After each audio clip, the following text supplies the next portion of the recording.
Les collectivités territoriales et leurs établissements publics, il y aura une part forfaitaire et une part variable selon la production de déchets estimée à partir du nombre d'équivalents temps plein. Donc c'est ce qui va s'adresser auprès des communes dont vous faites partie.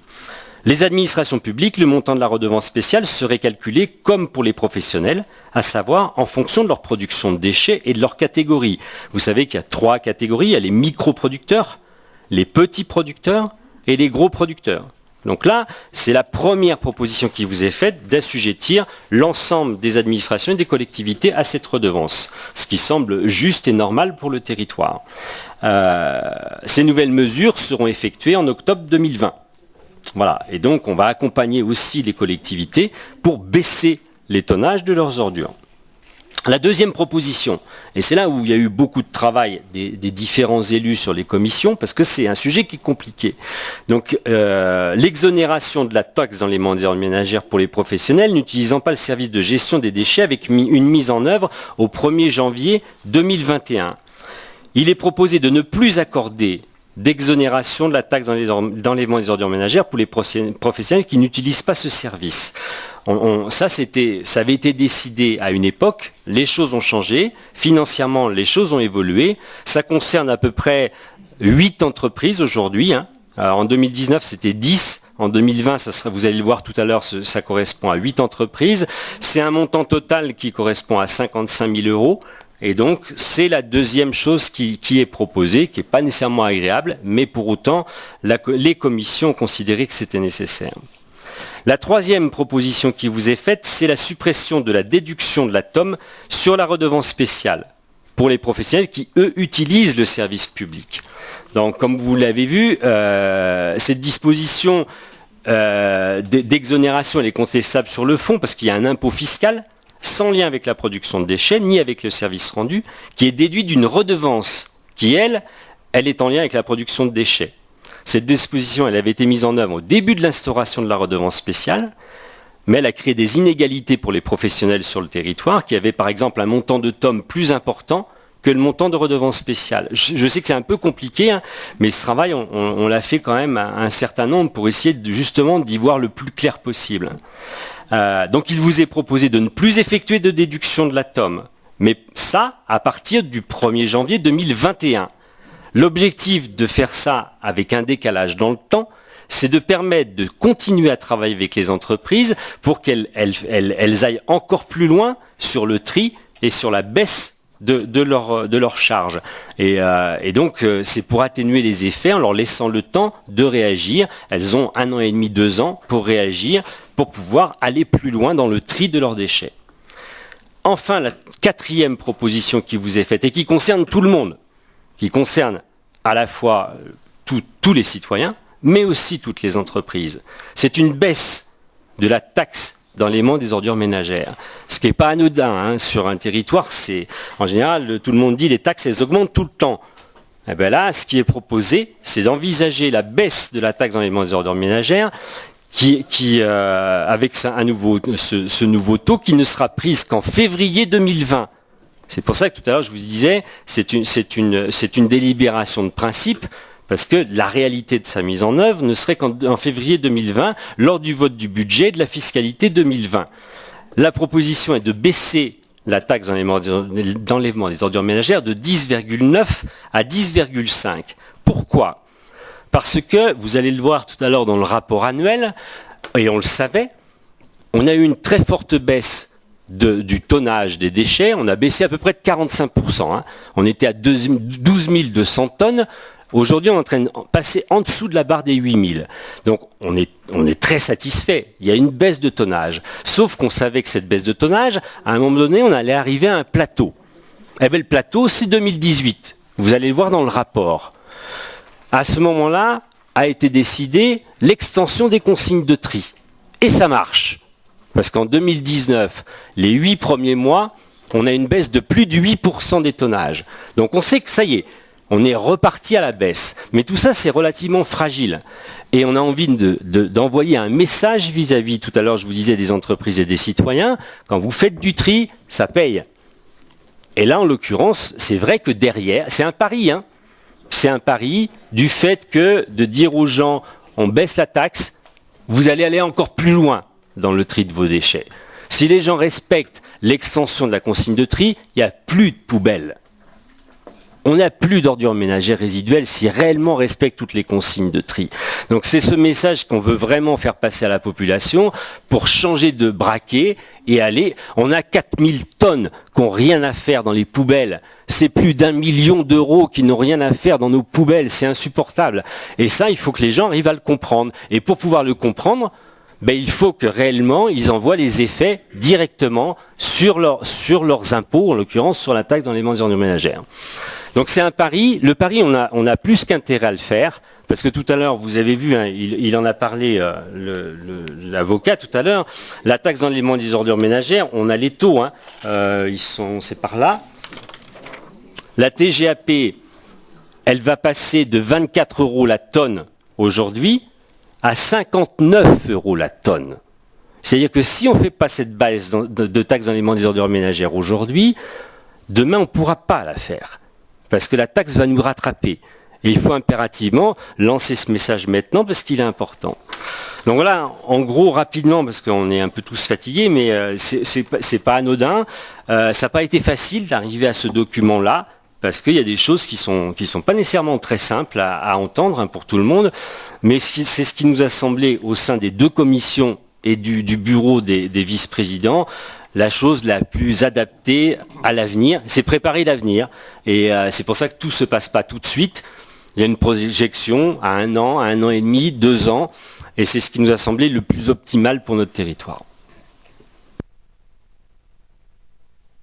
Je rappelle quand même que la diminution que tu proposes du taux, elle s'ajoute à la non-augmentation de la TVA. Tout à fait. Hein ?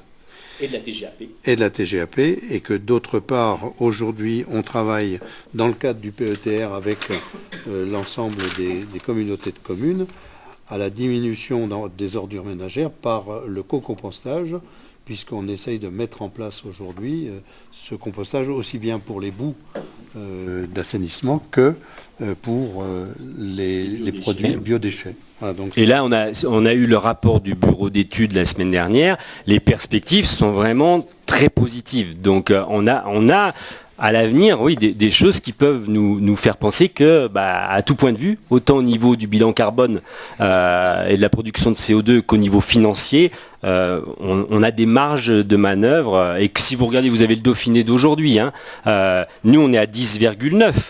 Il y a des territoires, ils sont à 14 là, hein, dans les Hautes-Alpes. Hein. On a des résultats qui sont très bons et on dégage des résultats très positifs au niveau de la collectivité. Ce n'était pas le cas en 2009. En 2009, je vous rappelle, on était à moins 320 000 sur les résultats de la collectivité. Hein. Donc aujourd'hui, on a des résultats positifs qui nous permettent de baisser la taxe dans les ordures ménagères. C'est plutôt favorable. Très bien. Alors donc, il vous est proposé d'approuver ces modifications sur le financement du service des déchets, d'assujettir les administrations publiques, collectivités territoriales et leurs établissements publics dès 2020, ne plus accorder d'exonération de TOM dès 2021, ne plus approuver le principe d'exonération de la TOM sur la redevance spéciale dès 2021 et approuver le principe de proposer de baisser la TOM dès 2020. Y a-t-il des votes contre ? Y a-t-il des abstentions ou des prises de parole? Excusez-moi, je n'ai pas demandé. Il n'y en a pas? Très bien. Taxe d'enlèvement des ordures ménagères. Alors, les exonérations. Alors, ça concerne le sujet de tout à l'heure. Hein. Sur les exonérations, là, ce qui est proposé, c'est pour la dernière année de mettre en place cette exonération en avertissant les entreprises concernées qu'à terme, elles n'auront plus ces exonérations. Donc tous les ans, vous le savez, c'est une proposition qu'on fait à l'Assemblée. Donc il vous est proposé d'exonérer la taxe dans les ordures ménagères des locaux à usage industriel et commerciaux suivants. Donc il y a la SCILB LAM pour les locaux de l'entreprise Chalet Bérou à Pont-la-Lame. Il y a SCI le Chazal pour les locaux de l'entreprise Chalet au Petit Bois situé au Prêtre dans la ZAC de Briançon. Il y a la SAS Bricondis pour les locaux du magasin Leclerc situé rue de la Soie à Briançon. La SCI VSM pour les locaux de l'entreprise Marie Blachère située au Pré et rue des Barbiers dans la ZAC de Briançon. La SA Énergie Développement pour les locaux de l'entreprise EDSB située chemin du Pont-Baldi à Briançon. La SCPI Imorant pour les locaux de l'hypermarché Casino Cafétéria Exclu situé chemin Fonton à Briançon. La SCI PMF pour les locaux de l'entreprise Miasi située à route de Gap à Briançon. Et la société anonyme TCHP pour les locaux de l'entreprise La Boîte à Outils située au Pré dans la ZAC de Briançon. Au total, ces exonérations correspondent à une exonération globale de 55 000 euros, sachant que l'année précédente, c'était plus que ça, mais il y a des entreprises qui n'existent plus, qui étaient sur le territoire, et c'est pour ça que ça a baissé. C'était 111 000 l'année d'avant. Très bien. Pas de remarques, pas de questions. Mais aux voix, y a-t-il des votes contre? Des abstentions? Il n'y en a pas. Je vous remercie. Pierre, toujours, le règlement de la redevance spéciale. Donc ce règlement, la redevance, je vous l'ai dit tout à l'heure, c'est 20 juillet 2010. Il a été modifié en juillet 2016 avec 3 catégories de producteurs. Tout à l'heure, on en a parlé.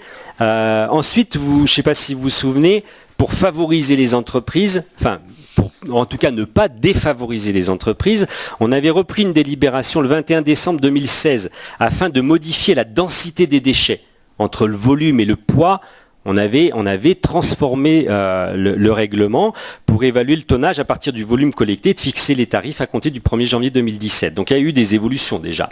Compte tenu des évolutions en termes de fiscalité et de financement de ce service, là il vous est proposé plusieurs choses. Instaurer la redevance spéciale, comme je l'ai dit tout à l'heure, pour les collectivités territoriales et les établissements publics, donc les mairies, les Comcom, mais aussi la sous-préfecture, etc. etc.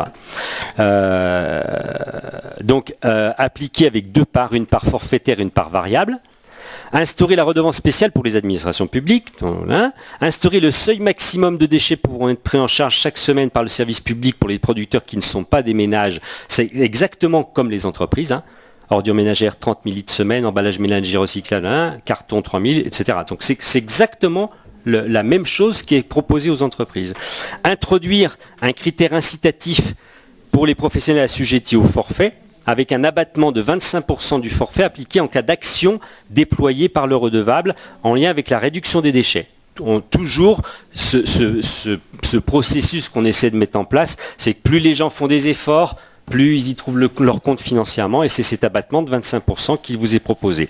Et le nouveau règlement annexé à la présente entrera en vigueur au 1er janvier 2020. Voilà. Donc vous êtes appelé à approuver ces nouvelles modalités et que ces dispositions démarrent au 1er janvier 2020. Et de charger le président et le vice-président de l'exécution de la présente. Donc il vous est demandé d'approuver le projet de règlement qui est annexé à cette délibération. Y a-t-il des votes contre? Des abstentions? Il n'y en a pas. Je vous remercie. Pierre, toujours, projet de règlement de redevance spéciale. Donc ce règlement il a été actualisé à 2 reprises par délibération en juillet et décembre 2016. Et c'est toujours, on revient toujours sur les mêmes sujets. Le règlement de la redevance spéciale détaille l'ensemble des dispositions indiquées par la présente. Là-dessus, ce qui est proposé, c'est d'abroger la délibération précédente qui fixait les tarifs de la redevance, d'approuver les différentes catégories comme pour les professionnels, microproducteurs, petits producteurs, gros producteurs, collectivités territoriales et établissements publics, maintenir les montants de la redevance spéciale au même niveau pour les entreprises, par contre assujettir les administrations publiques, proposer l'abattement de 25%, assujettir les collectivités territoriales et les établissements publics à la redevance spéciale et fixer le tarif par forfaitaire et par variable, donc 100 € TTC par an pour le montant du forfait, et puis la part variable est calculée en prenant en compte le nombre d'équivalents temps plein pour vos mairies. Ok ? Et donc là, 5 litres d'ordures ménagères par semaine produites par ETP au tarif de 0,0348 € TTC par litre. Ces tarifs TTC ont été calculés avec le taux de TVA en vigueur depuis 2017. Voilà. Et ces tarifs seront maintenus tant qu'ils ne seront pas modifiés par une nouvelle délibération. Très bien. Et puis on dit à la fin qu'ils pourront évoluer en fonction de la TGAP dont on a parlé, par une nouvelle délibération conseil communautaire. Et puis on conserve toujours le même coefficient de densité qu'on avait voté il y a quelques années. Très bien. Intervention, il n'y en a pas. Quels sont ceux qui sont contre, qui s'abstiennent? À l'unanimité, je vous remercie. Rapport annuel 2018 sur le prix et la qualité du service public de collecte. Alors, c'est toujours dommage de faire vite sur les rapports annuels, parce que c'est quand même l'activité d'un service. Et je remercie, moi, tous les services techniques, parce que vraiment, il y a beaucoup de boulot qui nous permettent d'avoir ces résultats-là. Donc, on ne le dit pas suffisamment, on est pressé, mais je le redis ce soir, pour nous, c'est très, très important. Et de la même façon que tout à l'heure, on a remercié les élus qui étaient présents aux 2 commissions, mais derrière, ça a mouliné grave quand même. Les techniciens, ils y ont passé du temps. Pour ces 4 délibérations, je peux vous dire que ça a été beaucoup de travail. Donc, vous avez là le rapport annuel, le tonnage des déchets ménagers. Donc, comme je vous disais, alors on ne remonte pas à 2009. Moi, j'aime bien 2009 parce que c'est le début de l'aventure. On était à 12 200 tonnes. 2013, 9 940 tonnes. 2017, 8007, et là vous voyez qu'on est passé de 8007 à 8087. Donc on a une augmentation de 1% du tonnage d'ordures ménagères. Par contre, vous voyez en bas du slide qu'on a notre population DGF qui a augmenté. Et donc en 2015, nous étions à 233 kg par habitant. En 2018, nous sommes à 220 kg par habitant. Donc en effet, on a plus de tonnage, mais on a eu quand même une augmentation de notre population DGF qui l'explique. Il n'empêche, on est sur le plateau dont on vous parlait tout à l'heure, et ça c'est 2018. On était à un moment où on ne baissait plus sur nos tonnages. Voilà, très rapidement, après je ne passe pas tous les chiffres, vous pouvez regarder dans le détail. Donc on est à plus 1%. Pour les emballages, on est à plus de 6, le verre plus 1,9, le papier plus 1,6, le carton plus 3,5, ce qui fait un total pour toutes ces ordures ménagères de plus 1,3. On note par contre une très grosse augmentation dans les déchetteries, ce qui était plutôt, alors c'est embêtant pour nous, mais c'est plutôt un signe positif, c'était une reprise de l'activité de nos entreprises. Et donc là, on l'a senti, parce que plus 17,9% sur les déchetteries, ça fait mal. Les textiles, plus 10,7%.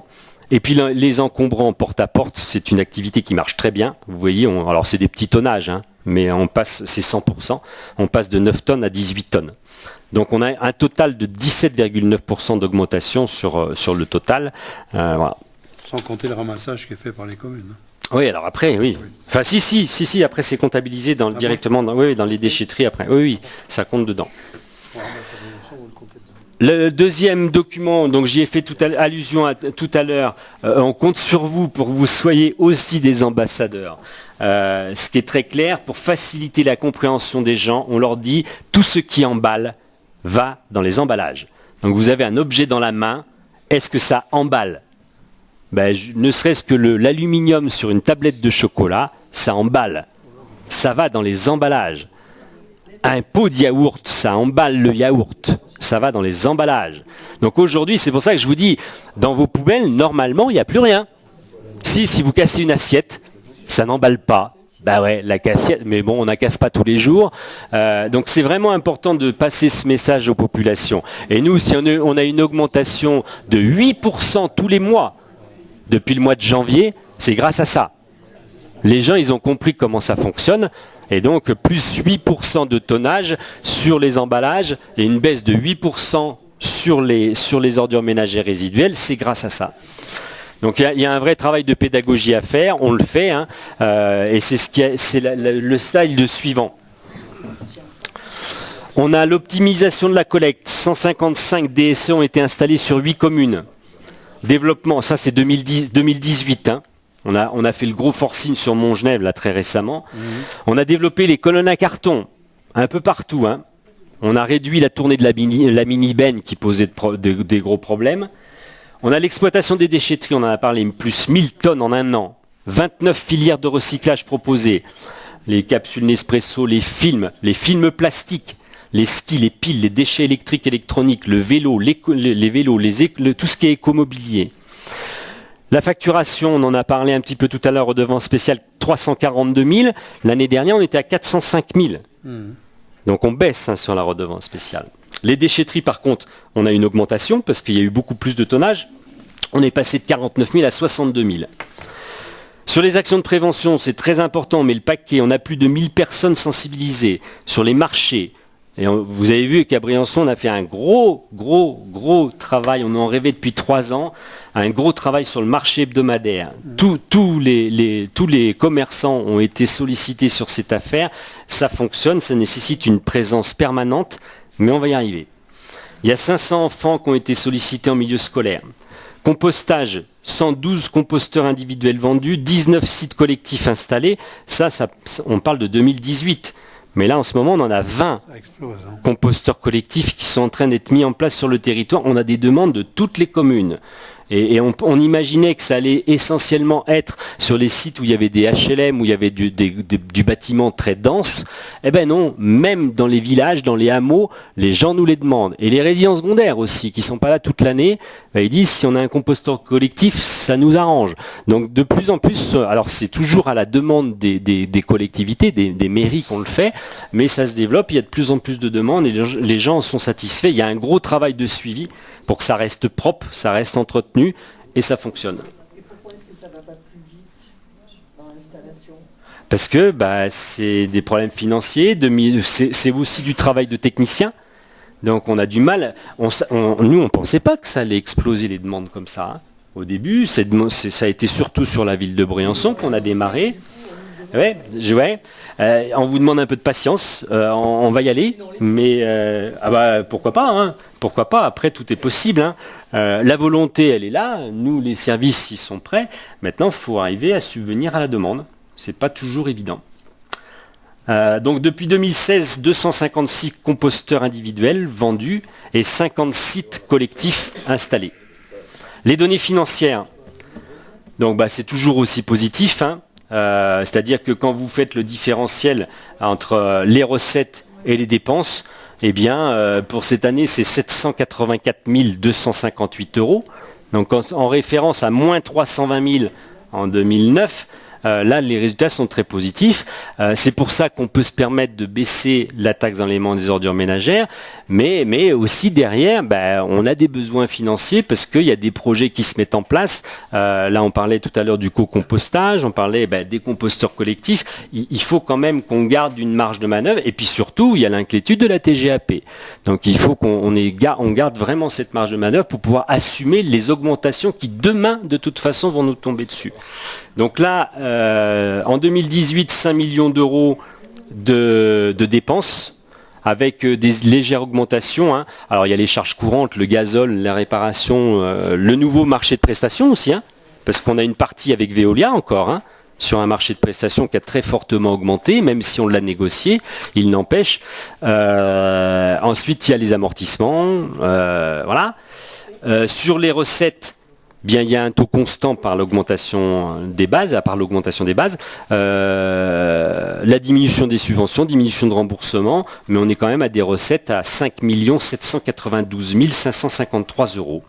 Voilà. Les dépenses d'investissement forte hausse, il y a eu le pilon, la sécurisation des déchetteries, les trémies du cas de transfert, des véhicules, voilà. Maintenant, si vous avez le temps, si vous avez envie, allez voir le rapport global, parce que ça vaut le déplacement et au moins ça permet de vraiment valoriser les techniciens, encore une fois, qui font un sacré boulot. Bien, bravo. Merci. Est-ce qu'il y a des remarques, des questions? Il n'y en a pas. Je mets cette délibération à votre approbation. Y a-t-il des votes contre? Des abstentions? Il n'y en a pas. Merci. Monsieur Jean-Pierre Sevrez va nous présenter le rapport annuel du délégataire Cercle Suez et le rapport annuel sur le prix et la qualité du service public d'assainissement collectif et non collectif. Oui, alors effectivement, il y a deux choses, puisqu'on a un délégataire, ce qui n'est pas le cas pour les déchets, mais on a un délégataire sur l'assainissement. Donc, jusqu'à présent, pour présenter son RAD, donc son rapport annuel du délégataire, à la CCSPL, le délégataire ne s'est pas déplacé. Et a priori, il ne s'est pas déplacé ce soir non plus. Donc je vous invite à mettre sur votre table de nuit les 104 pages de son rapport qui vous a été envoyé en annexe. Voilà, donc par contre, ce qui intéresse la collectivité de près, qui vous est présenté, c'est le rapport annuel sur le prix et la qualité du service. Voilà, donc les travaux en maîtrise d'ouvrage CCB en 2018, donc sur Briançon, il y a eu Pont de Servières, 42 mètres dévoyés pour 15 592 €. Le groupe scolaire, un dévoiement, le groupe scolaire de Villard-d'Arène, donc 70 mètres dévoyés pour 13 145. La Grave-Lézière, il y a eu 515 mètres renouvelés pour 64 000 €. Les terrasses, il y a eu 30 mètres dévoyés pour 5 100 €. Villars-Saint-Pancras, rue de l'Olivier, 23 mètres dévoyés pour 4 652. Et la salle des Alpes, le chemin de la Teinture, une extension de 215 mètres pour 69 212 € TTC, donc un total de 171 701 €.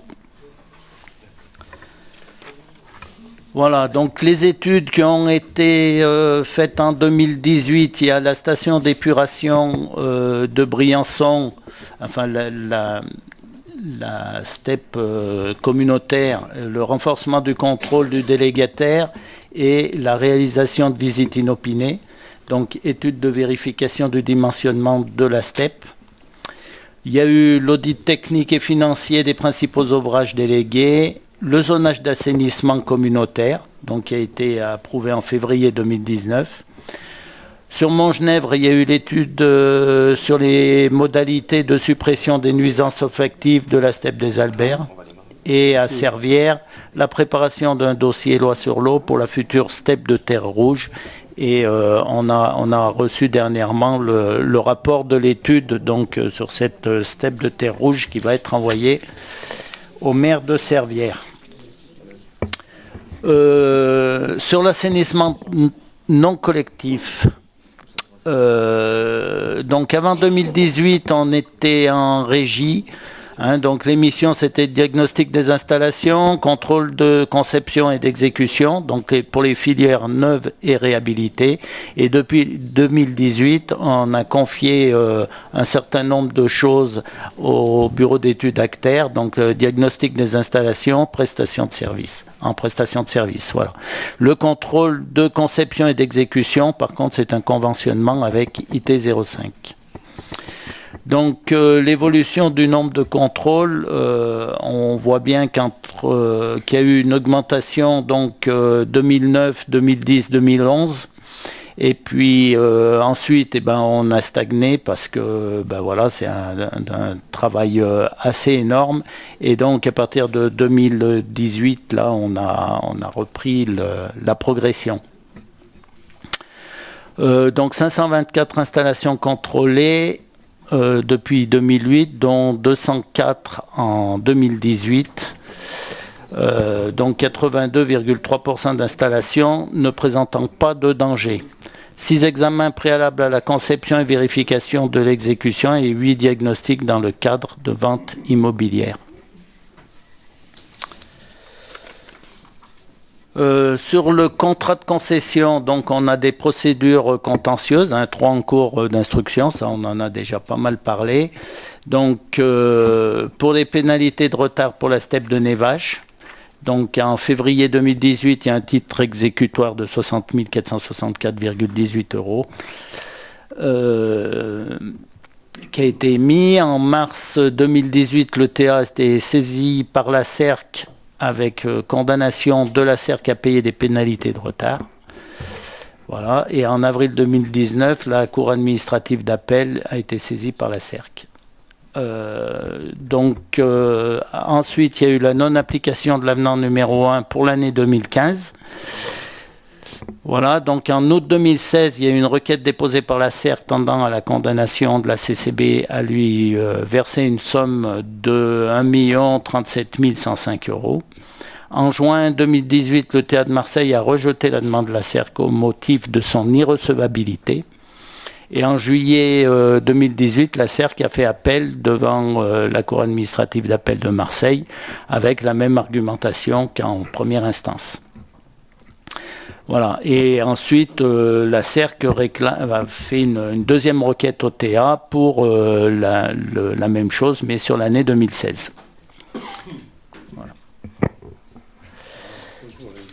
Voilà. Très bien. Donc, on va dire un mot du devenir du contrat, peut-être tout de suite. Si, Alors avant, je vais demander de prendre acte. ce sera c'est sur 2019, donc... On va prendre le premier acte qui vous a été présenté par Jean-Pierre Sevrez, puisque là, il ne s'agit pas d'approuver le rapport. Ben le RAD, on prend acte, oui, puisque c'est celui du délégataire, et ensuite le rapport sur le prix et la qualité du service, on l'approuve. Oui. Je vous demande donc... Comment ? Le micro. Donc je vous demande donc d'approuver le rapport tel qu'il vient d'être présenté en séance et de prendre acte de la proposition, la lecture du RAD. Est-ce qu'il y a des questions ? S'il n'y en a pas, je mets aux voix. Y a-t-il des votes contre, des abstentions ? Il n'y en a pas, je vous remercie. Alors présente-nous. Tu voulais nous faire une présentation ? Non ? Oui ? Non. Bon. Eh bien voilà. Alors, Thierry Boucher va nous parler de l'autorisation de signature du protocole d'accord territoire d'industrie. Oui, donc un petit rappel, le territoire d'industrie a été lancé en 2018 par le Premier ministre. Donc c'est une déclinaison territoriale de la politique industrielle. Donc, et elle s'inscrit dans une logique de contractualisation entre l'État et les acteurs économiques d'un territoire.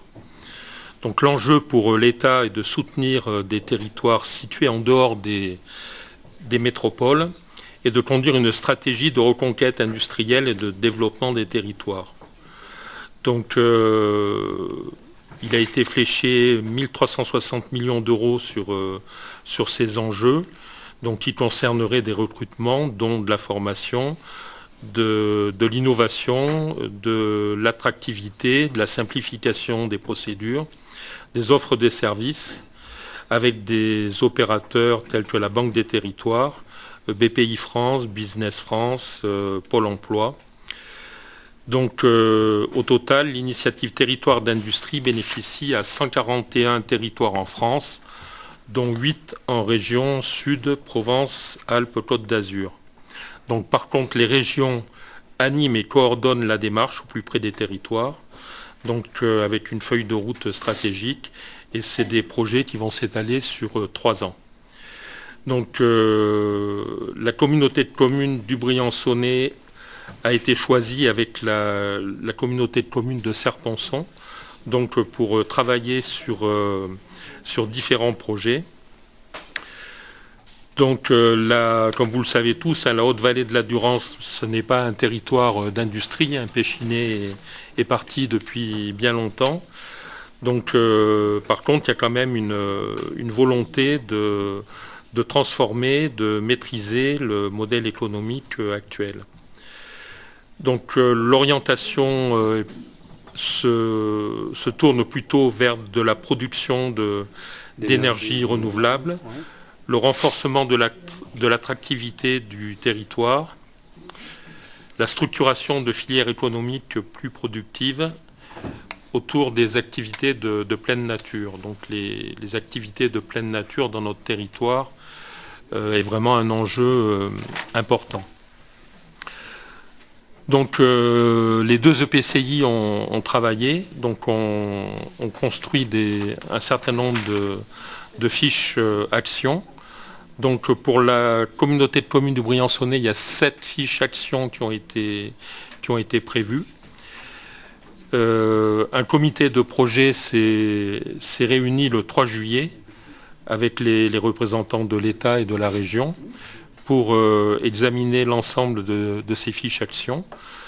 Donc des avis ont déjà été émis de la part de l'État pour valider ou pour redéfinir certains critères des fiches actions qui ont été émises.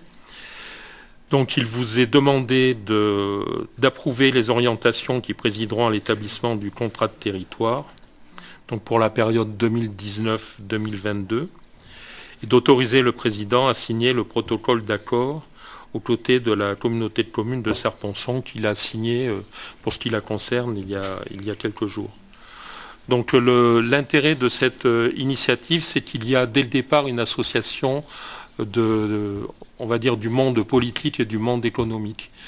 Pour ce qui concerne le Briançonnais, c'est Sercheuse Ski Développement qui a été choisi comme partenaire industriel prioritaire, avec, déjà ce qui les concerne, un certain nombre de projets intéressants en termes d'économie d'énergie et de recherche et développement dans différents domaines. Donc, si vous avez des questions complémentaires, je peux essayer de répondre. Tu parles des fiches actions, non? Les 7 fiches actions? Oui. Tiens. Tu les as là, résumés. Donc, définition d'une stratégie de structuration d'une filière productive outdoor en Haute-Vallée de la Durance. Donc, de nombreux contacts ont déjà été pris à ce sujet. Donc, connecter le territoire pour accroître son attractivité et le désenclaver. Donc, Altipolis paraissait, pour ce qui nous concerne, le lieu idéal pour un espace d'accueil des entreprises du Briançonnais. Améliorer les plateformes d'activité intercommunale. Valorisation de délaissés en zone d'activité économique par le développement d'une offre de services aux entreprises et aux usagers. Valoriser les potentiels naturels et humains du territoire avec des industries innovantes, donc création d'une unité de production de panneaux solaires souples, étude d'opportunité de faisabilité technique pour la valorisation d'anciens sites pollués en unité de production d'énergie renouvelable. L'étude là se situera sur le site du Pilon pour installer des panneaux solaires souples. C'est pour le moment une étude pour voir si c'est réalisable ou pas. Création d'une filière de valorisation des cendres issues de la combustion des chaudières bois industrielles. Donc bien sûr sur Briançon il y a BBE, mais le Lambrunet est également très intéressé avec ses 3 chaufferies bois installées sur son territoire. L'idée étant de ne pas transporter très loin les cendres, mais de les valoriser sur place. Très bien.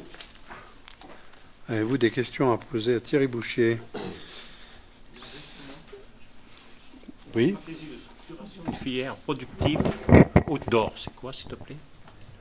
C'est toutes les activités qui concernent les activités de plein air. Donc l'exemple qui a été cité très souvent, le mondial d'escalade amène énormément de monde sur place. Mais l'idée, c'est de trouver des industriels qui sont capables de développer des produits, notamment dans le domaine de l'escalade. C'est un des exemples, mais ça serait ce type d'orientation qui serait choisi. Pas d'autres questions? Donc je mets à délibération, on voit quels sont ceux qui sont contre, qui s'abstiennent. Personne, merci. Alors là, il nous reste une délibération concernant la microcrèche du Pays de la Meige, c'est Anne-Marie Forjoux qui rapporte, c'est une demande supplémentaire de subvention. Oui, Monsieur le Président. Donc je vous rappelle que la microcrèche du Pays de la Meige est gérée par une association, le Château des Enfants. Cette association nous a fait parvenir une demande de subvention supplémentaire pour l'année 2019. La subvention qui avait été octroyée en conseil communautaire le 19 mars 2019 est de 46 000 €, ce qui correspond à 4 600 € par berceau et qui est la même somme attribuée pour toutes les crèches gérées en PSU, en prestation de service unique. L'association argumente sa demande en nous disant que la crèche en 2018 avait décidé de passer en multi-accueil, c'est-à-dire que de 10 places, elle était passée à 12 places. Ceci a généré un coût salarial beaucoup plus important. Et parallèlement à ça, il y a eu une baisse de recettes de la CAF qui est due à une baisse du taux de fréquentation. Ajouté à ça, en 2017, il y avait eu également une année déficitaire pour un montant de 9 956 €. Aujourd'hui, à l'issue de ces 2 années, le déficit cumulé est de 27 055 € et correspond à la quasi-totalité de la trésorerie de l'association qui avait été constituée les années précédentes et qui est nécessaire au bon fonctionnement de cette structure. Donc depuis le 1er janvier 2019, l'association a décidé de retourner, de faire basculer à nouveau la structure en micro-crèche, donc à 10 berceaux, et de limiter les frais de fonctionnement. Mais toutefois, au vu du fonctionnement prévisionnel de l'année, baisse de fréquentation habituelle à l'automne, l'association estime ne pas pouvoir équilibrer son budget avec la subvention votée au printemps de 46 000 €. L'association signale également que l'engagement des parents, qui était vraiment très important depuis la création de cette crèche, est en train un petit peu de se déliter. Et que l'association paye aujourd'hui pour des tâches de comptabilité, administratives, matérielles, et qu'une secrétaire comptable doit être embauchée. Donc l'association sollicite de notre part une subvention supplémentaire de 4 700 €, qui reviendrait à une subvention totale de 50 700 €, soit 5 070 € par berceau, donc par place, pour l'année 2019. Très bien.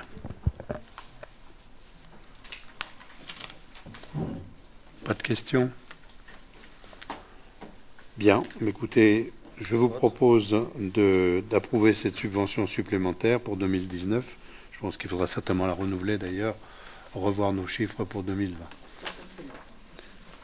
Donc je mets la délibération en voix. Quels sont ceux qui sont contre, qui s'abstiennent? Personne. Alors, nous terminerons par une motion que je vous propose, qui est relative à l'organisation du service des finances publiques dans les Hautes-Alpes.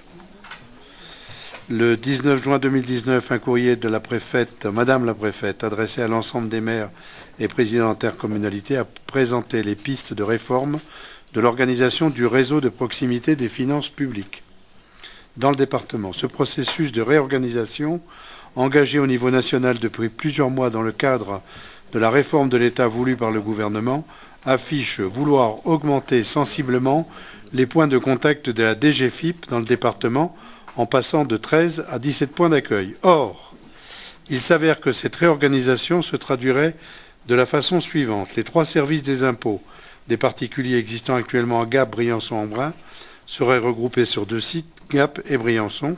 Celui d'Embrun disparaîtrait.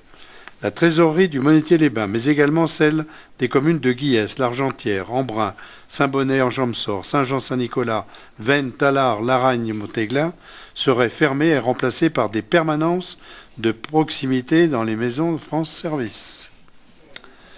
Ex-maison de service public MSAP, en mairie pour les communes ne disposant pas d'une maison France Service. Le courrier de Madame la préfète ne précise ni les moyens en personnel, ni la fréquentation de ces permanences, et indique simplement que la collaboration avec les agents des maisons France Service sera renforcée et l'accueil sur rendez-vous développé.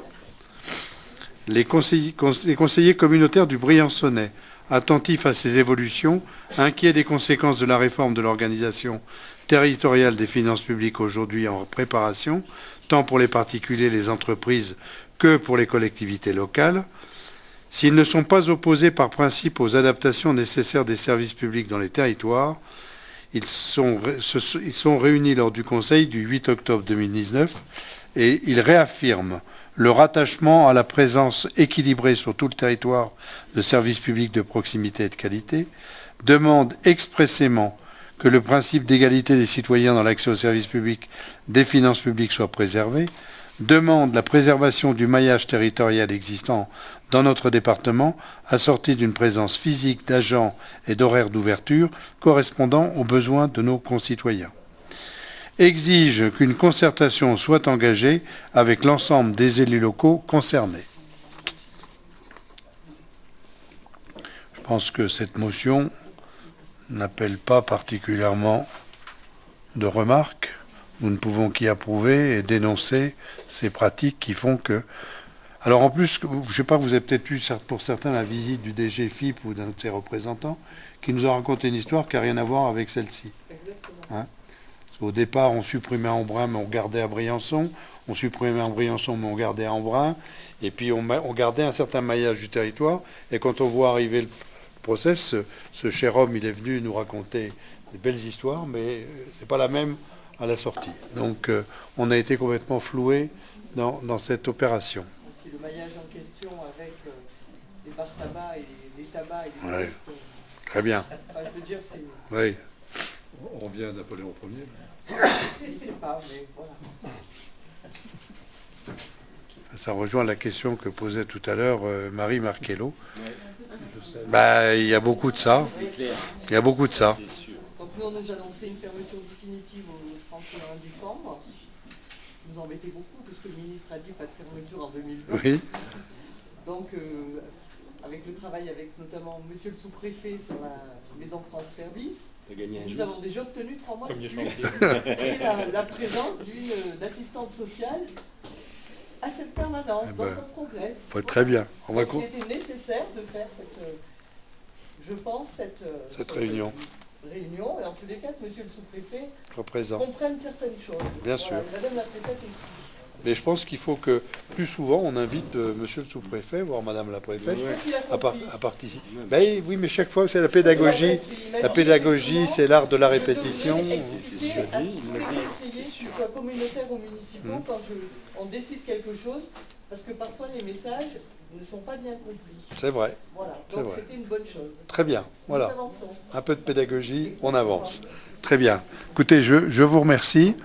Je pense qu'il n'y a pas d'opposition, bien sûr, pour cette motion. Tout le monde à l'unanimité. Le prochain conseil communautaire aura lieu le 12 novembre. Et je vous souhaite une bonne soirée.